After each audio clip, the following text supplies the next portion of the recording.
Il est 16h33 sur Europe 1. On n'avait pas prévu parler ce sujet, mais je le découvre et c'est les auditeurs qui m'alertent sur les réseaux sociaux. L'édition 2026 du Global Peace Index dresse un état des lieux de la sécurité dans 163 pays. Si l'Europe reste la région la plus paisible, la France est à la peine. C'est l'article du Figaro qui donc relate ce fameux classement. La paix mondiale recule pour la 12e année consécutive. C'est ce que révèle la nouvelle édition du Global Peace Index, publié par l'Institut d'économie et de paix, qui établit chaque année un classement des pays les plus sûrs de la planète. Le rapport s'appuie sur 23 indicateurs et vous avez la France sur 163 pays. La France est classée 99e devant la France. Alors le pays le plus sûr au monde, c'est l'Islande. Vous avez ensuite la Nouvelle-Zélande, la Suisse, la Slovénie, l'Irlande, l'Autriche, pardonnez-moi, le Portugal, Singapour, la Finlande et le Japon. Ça, c'est le top 10. Et vous n'avez même pas. Commun, et donc, ces pays. oui, non, mais ce qui est fascinant, c'est de voir que la France n'est même pas dans le top 10, ni le top 20, ni le 33, 99e. Donc on est derrière, par exemple, Sierra Leone, le Ghana, la Tunisie, l'Angola, le Panama, Madagascar, le Laos, le Koweït, le Chili, la Grèce. Bref, c'est pas très étonnant. Sébastien Ligné. Enfin, faut pas. Pardon, vous pensez que quand vous allez en Tunisie et que vous êtes condamné pour vol avec violence, vous allez avoir du sursis et une lettre d'excuse à la famille et un stage de citoyenneté? Non, je peux vous dire qu'en Tunisie, vous allez en prison. En fait, c'est ça la différence. Au Panama, pareil. Mais c'est pas très étonnant. On parle de ces chiffres à longueur de journée et à longueur de mois sur les antennes de CNews et d'Europe 1. On est quand même dans un pays où vous avez chaque année plus de 450 000 violences physiques, chaque année plus de 130 000 violences sexuelles, chaque année plus de 600 000 vols avec violence ou sans violence. Enfin, ce sont des chiffres qu'on répète à longueur de journée. Aujourd'hui, on est dans un pays où chaque personne connaît, soit à titre personnel, soit connaît un frère, une sœur, une mère, un père qui a été victime d'ensauvagement et qui a eu affaire à la violence. Donc ce n'est pas très étonnant. Et puis on ne parle même pas de la réponse judiciaire. Enfin, je pense qu'on est, en termes de pourcentage d'étrangers dans les prisons, on doit pas loin être du record du monde. Je vais vous lire une partie de l'article du Figaro. Quid de la France, classée 99e sur 163 nations entre la Tanzanie et le Gabon. Elle reste loin derrière ses voisins européens, malgré son statut de grande destination touristique internationale. Donc le GPI, c'est ce groupe qui fait chaque année ce classement, souligne surtout une dégradation du climat intérieur, en rappelant que le domaine de la sûreté et de la sécurité s'est dégradé sous l'effet d'une hausse de la criminalité violente et d'une perception accrue de la violence et de la criminalité. Bon, mais peut-être que là aussi, c'est un fantasme et c'est un sentiment. Mais il y avait déjà eu un classement ces dernières années qui avait été fait où il y avait déjà des alertes sur le niveau d'insécurité en France. Et je me souviens qu'il avait été contesté, attaqué. Je me demande si l'Arcom n'avait pas sanctionné les chaînes qui en avaient parlé. Ah, peut-être. On va vérifier, Jules Torres. Non, mais quoi qu'il arrive, on sait de toute manière que la France a 2 étoiles, si je puis dire. On est champion du monde des impôts et on est champion du monde de l'insécurité. En tout cas, champion d'Europe des impôts et champion d'Europe de l'insécurité. C'est quand même affligeant d'abord pour notre pays de voir qu'on est entre la Tanzanie et le Gabon qui apparaissent là au premier abord pas comme des pays extrêmement fiables. Mais puisque Sébastien l'a très bien dit sur la question de la justice, moi j'ai envie de mettre la question de l'immigration, puisque on sait, et aujourd'hui quiconque oserait nous défier sur ce sujet-là, on sait qu'il y a un lien qui existe entre l'immigration et l'insécurité, entre l'immigration et la délinquance. Il y a dans toutes les violences physiques un seul item, une seule catégorie de violence où les étrangers ne sont pas surreprésentés, c'est les crimes et délits qui sont dans la chasse et la pêche. Mais on sait aujourd'hui que par exemple à Paris, 50% des mises en cause sont des étrangers. C'est pareil pour Lyon, c'est pareil pour Marseille. Et quand je regarde le classement, je me pose la question, pourquoi depuis 19 ans l'Islande est en première position? Pourquoi la Nouvelle-Zélande est très très bien placée? Pourquoi la Suisse, qui est le pays européen qui accueille sans doute le moins d'immigration, est aussi bien placée? La Slovénie, l'Irlande? Je me pose la question. Je me dis qu'il y a aussi peut-être une explication avec le sujet migratoire. il y a en Irlande aujourd'hui des grandes tensions intérieures, liées parfois aux questions de l'immigration illégale. Et quand vous parlez de l'immigration, évidemment, vous n'englobez pas toute l'immigration, et vous parlez de l'immigration qui est liée à la délinquance. Mais c'est un indicateur, encore une fois, vous avez parlé des 2 étoiles, la formule en plus avec le football est plutôt habile. 16h39 sur Europe 1, on va parler d'un autre sujet. On va parler d'Elie Moon. Et je le disais, c'est rare qu'un artiste prenne position contre l'idéologie dominante dans le milieu culturel et le milieu notamment du cinéma, de la musique, des artistes. À Cannes l'année prochaine. Alors, pourquoi je vous dis ça ? Elie Moon était invité ce matin d'RTL. Il était invité parce que il a un lien charnel entre le Maroc et la France. Et on va lui parler non pas que de ça, on va lui parler de politique.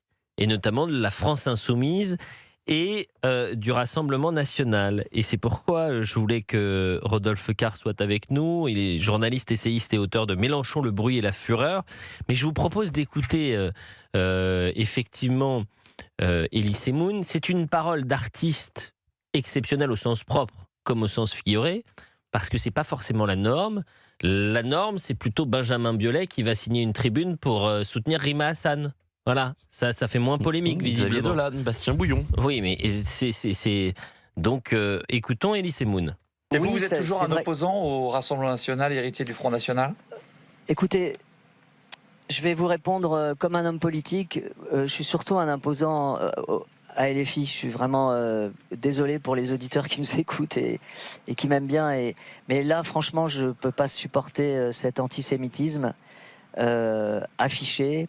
Donc j'ai vraiment beaucoup de mal avec ce parti. Vous dites ce matin, vous trouvez la France insoumise plus dangereuse que le Rassemblement national ? Oui. Écoutez, oui. Oui. S'il faut répondre à votre question, et je vous réponds sincèrement, j'ai vraiment peur du bordel organisé par LFI. Pour moi, c'est pas c'est pas une démocratie, quoi. Ça ressemble pas à une démocratie. C'est une parole extrêmement rare. Comment vous la décodez, Rodolphe Carr, vous qui avez pris la plume pour écrire Mélenchon, le bruit et la fureur ? C'est vrai que les années précédentes, on avait plutôt, j'ai envie de dire, des prises de parole inverses pour critiquer le Rassemblement national. On en voit encore. Mais il n'empêche, on voit quand même des signaux faibles de plus en plus. Notamment, vous vous en souvenez, lors des municipales à Toulouse, on a eu cette liste de la société civile avec des personnalités comme Guy Novès ou même l'ancien joueur Clerc qui prenaient position contre la France insoumise. Et là, je pense qu'il faut toujours rappeler ce qu'est la France insoumise. C'est un parti-mouvement. Vous avez un seul parti de masse aujourd'hui en France, qui est le Rassemblement national. Et ensuite, vous avez des partis d'élus, le Parti socialiste ou même les LR, qui sont des partis qui s'inscrivent bien encore au niveau des élus, mais bon, qui font des scores plutôt médiocres, en tout cas au niveau des électeurs. Et donc, vous avez ce parti-mouvement de la France insoumise qui est un peu entre les deux, et justement qui essaye d'influencer, par contre, au niveau de sa politique sur la société civile, à travers des médias comme Blast ou Le Média, à travers aussi des associations, et beaucoup aussi de prises de contact avec des agents de la société civile, des musiciens, des personnes du monde du sport aussi. Par exemple, le Parisien avait révélé que la France insoumise avait des contacts avec des personnalités comme Théodora, comme Léna Situation, etc., etc. Mais par contre, on voit aujourd'hui que cette volonté d'avoir une mainmise sur la société civile et un peu de donner l'agenda idéologique et de dire ce qu'il faut penser, ce qu'il ne faut pas penser, se retourne contre lui. Parce que justement, cette stratégie qui est à l'opposé du Rassemblement national, qui est plutôt sur une logique de normalisation et de respectabilité, la France insoumise, on s'en est rendu compte, joue plutôt sur la conflictualité et la radicalisation. Alors c'est très bien pour consolider cette base, à travers le palestinisme, le mythe de la Nouvelle-France ou même l'antifascisme. Mais par contre, on se rend compte que pour une large partie de la société civile et qui de plus en plus ose le dire, là, elle se confronte à un mur. Et donc, je pense qu'on va voir, lors de cette campagne où là, on va monter en puissance au niveau de la violence, des personnes de plus en plus prendre position contre la France insoumise. Le tournant, et nous en parlerons dans quelques instants, parmi tous les tournants, c'est le 7 octobre. Bien sûr. C'est l'antisémitisme. Ça a été un des catalyseurs. Enfin, pas pour tout le monde. Encore une fois, Benjamin Biolay, il soutient Rima Hassan. voilà. Visiblement, il a la notion de cet antisémitisme d'atmosphère, pour reprendre les mots parfois de spécialistes, n'a pas l'air de l'intéresser. Il est 16h43 sur Europe 1. On revient dans un instant, mais c'est très intéressant. On continue d'en parler. On va interpeller les auditeurs. LFI plus dangereux que le Rassemblement national. Est-ce que Elie Semoun a eu raison de dire ça? On vous pose la question dans un instant. On est déjà à 16h45 pour la suite d'Eliott de Valez-vous. Pardonnez-moi, je pensais qu'il y avait une courte pause entre le top jeu européen et la reprise de notre émission. Heureusement qu'il y a un ange gardien qui s'appelle Loïc Vimard à la réalisation, qui me coucoune, qui me protège depuis le début de la saison. Vous êtes coucougne. Vous êtes coucouné. Vous coucougne. Coucoune. Ah oui, j'ai mal entendu. Vous êtes coucouné. Bah oui, le coucou. Vous m'en faites une belle. Mais vous connaissez pas cette expression? Si, bien sûr. C'est pas la plus fréquente non plus, mais... Dans votre bouche, une radio nationale, c'est assez rare que vous utilisiez ce terme. Oui, parce que vous avez dit coucougnier. Non. Si, vraiment. Je pense que si on peut repasser l'arbitre... Non, je suis d'accord avec Caroline, vous aviez dit ce mot-là. Mais enfin, j'ai demandé en régie de faire très attention, je vais faire et de voir avec la vidéo assistance. La VAR. On va voir avec la VAR. Si vous avez tort, micro coupé pendant 20 minutes. C'est aussi simple que ça. Je me suis étouffé, pardonnez-moi. Donc je disais merci cher Loïc Vimard, qui est le réalisateur de cette émission et qui le sera pendant tout le mois de juillet, mais c'est surtout qui m'a bien couvé, si vous préférez, protégé, accompagné, dorloté, et qui m'a aidé chaque week-end pour Eliott de Valez-vous, du vendredi au dimanche, et c'était Loïc qui était avec moi, et c'était un plaisir de travailler, et un honneur de travailler avec Loïc Vimard, qui là dans l'oreille m'a dit... on est en direct. Alors qu'on regardait un peu le Tour de France et qu'on parlait de Paul Sexas. Belle étape de Paul Sexas. À nous, moutons, puisqu'on parlait de politique avec nos auditeurs d'Europe 1. Si vous souhaitez réagir, 01 80 20 39 21. On a pu entendre Elie Semoun dire « Je suis surtout un opposant à la France insoumise. Je ne peux pas supporter cet antisémitisme affiché. C'est plus dangereux que le Rassemblement national. » Elie Semoun qui dit ça. Sébastien Ligné, est-ce que ça vous surprend? Absolument pas. Déjà, il ne fait que refléter l'avis de la majorité des Français, puisque, en effet, depuis le 7 octobre, on voit un basculement dans l'opinion. Je crois qu'il y avait eu un sondage en novembre qui expliquait, de cette année 2023, qui expliquait que pour la première fois, les Français considéraient en majorité que la France insoumise était un plus grand danger pour la République que le Rassemblement national. C'était une première fois. On avait ensuite eu un sondage qui expliquait que Jean-Luc Mélenchon était perçu comme le plus grand danger dans le champ politique actuel, devant Marine Le Pen, ce qui était aussi une première fois. C'était la première fois que ce n'était pas un Le Pen qui était en tête de ce classement des personnalités les plus inquiétantes aux yeux des Français. Et puis ensuite, il y a quand même une accumulation de symboles, notamment politiques, qui me fait dire qu'en effet, on assiste à un basculement. Quand j'entends quelqu'un comme David Lisnard, qui explique clairement... Moi, au second tour, entre Jean-Luc Mélenchon et le RN, je vote le RN. Ça, c'est une déclaration qu'on n'aurait pas entendue il y a 5 ans, typiquement. Quand j'entends des cadres du bloc central, des macronistes qui sont parfois issus de la gauche, du Parti socialiste, qui disent aujourd'hui, moi, entre LFI et le RN, je ne choisis pas. Alors certes, on peut trouver que c'est encore trop... Vous aviez trouvé un extrême centriste dire je vote le Rassemblement national. Le courage s'arrête, évidemment, à une certaine limite. Mais rien qu'ils disent le nini... Il y a 10 ans, ce nini n'existait pas. Ils auraient choisi la gauche face au RN. Restons sur le monde culturel. Oui, avant sur les d'aller... artistes. Les la artistes. caste des artistes, parce que ça surprend pas Sébastien, mais c'est quand même très courageux. Parce qu'il y en a très très peu qui osent aujourd'hui se prononcer. On sait quand même que majoritairement, ou en tout cas dans l'imaginaire collectif, c'est plutôt des gens qui appartiennent à une grande famille de la gauche.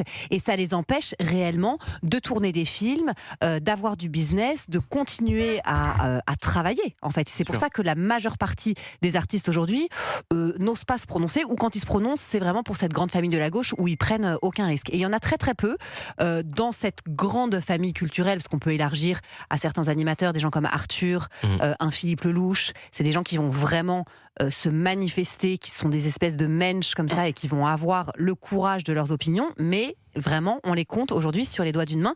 Et le problème, c'est que avec les mois qui vont arriver, il va falloir un peu sortir du bois et oser prendre parti parce que ça va effectivement être... Est-ce qu'ils vont le faire? Ce sera la grande question. Une chose, excusez-moi, Madame Iturbi a le droit de dire mensch, personne ne reprend, et moi, cocooning, ça vous choque? Non, cocooning, ça me choque. Mensch, c'est un mot qui est dans le dictionnaire. D'accord.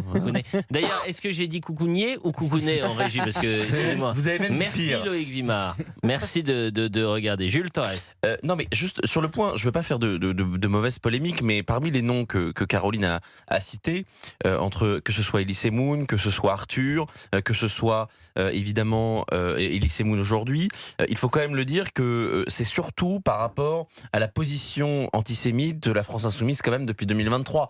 Je sais pas, ils ont, je crois que Philippe Lelouch est juif, je crois qu'Elie Semoun est juif, je crois qu'Arthur est juif. Donc moi, j'attends quand même des acteurs et des artistes qu'ils prennent une rupture avec la France insoumise, même quand ils ne sont pas juifs, parce que le sujet de l'antisémitisme, il ne concerne pas que les juifs en réalité. Le sujet de la dénonciation des postures outrancières et antisémites de la France insoumise, ça ne concerne pas que les juifs, ça concerne tous les Français. Je pense que les Français aujourd'hui majoritairement considèrent que LFI est un danger pour la République et même pour l'avenir de la France, mais ça doit concerner tout le monde. Michael est en direct avec nous, il nous a appelé au 01 80 20 39 21 si vous souhaitez réagir. C'est un appel non surtaxé et puis c'est toujours un plaisir d'échanger avec vous, chers auditeurs. Michael, bonjour. Oui, bonjour. Vous nous appelez du Finistère, Michael. Tout à fait. Est-ce que le Finistère est frappé par la canicule avant qu'on parle de Jean-Luc Mélenchon? Il ne faut pas le dire trop fort, faut pas qu'ils viennent les touristes, donc on va pas le dire trop fort. Michael, vous n'avez pas les touristes l'été, vous préférez rester tranquille, qu'il n'y ait pas de parigots qui viennent dans le Finistère par exemple? Comment ça les parigots? Les Parisiens. Ah, oui, non mais j'ai compris. Ah, pardon, excusez-moi. Vous savez, c'est fluide entre vous deux en tout cas. Certaines fatigues, vous savez, les heures qui avancent et qui s'accumulent. J'oublie le second degré parfois, je vous présente mes excuses, Michael. Non, il n'y a pas de souci. Non, mais quand on voit le nombre de Parisiens qui sont bretons d'origine, déjà. C'est vrai, c'est effectivement un beau mélange. Michael, revenons à la question de Jean-Luc Mélenchon et donc Elie Semoun qui considère que la France insoumise est plus dangereuse que le Rassemblement national. D'ailleurs, c'est une formule particulière, c'est le journaliste qui l'interpelle en disant: vous trouvez vraiment que le RN est moins dangereux? Le RN, c'est toujours le maître étalon de la haine. Est moins dangereux que la France insoumise. Donc voilà, pour lui, la vraie menace, c'est la France insoumise. Vous en pensez quoi, Michael? Alors déjà, moi j'applaudis Elie Semoun, qui est au moins l'un des premiers à oser s'exprimer sur ce point. Je pense que tous les autres auraient fui la question avec un grand enjambé. Donc je dis bravo à Elie Semoun. Quand j'entends aussi la stupeur du journaliste, je me dis qu'il a peut-être pas tout compris en fait. Moi pour avoir lu certains livres, donc surtout là et entre parenthèses, je pense que je vais même acheter bientôt Mélanger le bruit et la fureur, parce que là je finis de lire Les Complices du mal de Omar Youssef Souleymane. Je pense que ça peut être un bon duo, ces deux livres. Ça fait peur, voilà. Donc peur pour la communauté juive, forcément de France, mais aussi peur pour nous les chrétiens, quoi. C'est ce que disait Jules. Jules disait à juste titre, est-ce que des artistes vont se mobiliser parce qu'on est loin d'avoir une situation où seuls les Français de confession juive sont en quelque sorte impactés par la situation. Ça concerne tout le monde. Justement, l'intéressé, celui qui a pris la plume, Rodolphe Carr, qui est avec nous, journaliste, essayiste, auteur de Mélenchon, Le bruit et la fureur. Qu'est-ce que vous en pensez? L'auditeur a tout à fait raison. Il y a une volonté de la part de la France insoumise de polariser, c'est-à-dire de mettre en place, si vous voulez, à chaque fois une barricade pour que les gens prennent position. Et en plus, là où ils sont assez stratèges, c'est que pour eux, qui ne dit mot consent, et donc qui ne s'inscrit pas contre le Rassemblement national, même s'il dit moi ni l'un ni l'autre, pour eux c'est un vote Rassemblement national. J'analyse par exemple beaucoup certains domaines, notamment comme le sport ou le rap, où vraiment ils essayent de pousser les artistes à s'engager dans cette présidentielle parce qu'ils savent à quel point c'est important. Donc là, on n'est absolument pas étonné. Et aussi peut-être rappeler une chose, c'est que l'effet ras-le-bol est dégagiste général. Parce que souvent, on va opposer le populisme du Rassemblement national au populisme de la France insoumise. Naturellement, il va bénéficier plutôt au Rassemblement national et non pas à la France insoumise. Et ça, c'est un enjeu aussi pour la France insoumise qui veut se présenter comme un parti d'alternative et non pas d'alternance. Eh bien, écoutez, Rodolphe Carr, merci d'être venu nous voir, journaliste, essayiste et auteur de Mélenchon, le bruit et la fureur. On revient dans un instant, on va parler de la Coupe du Monde de France-Maroc. 20 000 policiers mobilisés, les renseignements territoriaux qui alertent sur le risque accru de troubles à l'ordre public. Craignez-vous ce soir des débordements? Est-ce que vous avez changé votre programme pour des raisons de sécurité, le confinement sécuritaire? On en parle dans quelques secondes sur Europe 1. Merci d'être avec nous, on est ensemble jusqu'à 18h.